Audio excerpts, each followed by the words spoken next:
মই দিতেছি, মই দিয়ে ক্ষেত সমান করতেছি।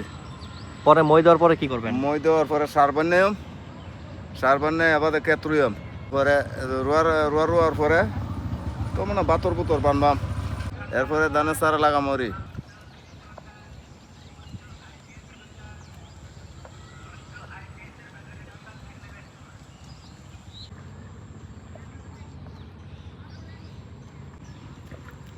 সর্বপ্রথম আমি ট্রাক্টর ডাল পাইছি, হাল চইছি, হাল চইয়ার পরে মনে করেন এখন এটারে কি সঙ্গ দিতেছি। মানে ট্রাক্টর দিয়ে প্রথমে আপনি ই করছেন আর কি? হাল চইছি, সর্বপ্রথম এটারে পানি দিছি, পানি দিয়া ট্রাক্টর দিয়ে হাল চইছি, হাল চইয়া বাদে পরে এখন মই দিতেছি, মই দিয়ে সমান করতেছি। এরপরে ধান রুমু, ধান রোয়ার পরে মনে করেন বাতর বুতর বানবো, পানি রাখবো, সার দিমু, এই হইল যে কৃষি।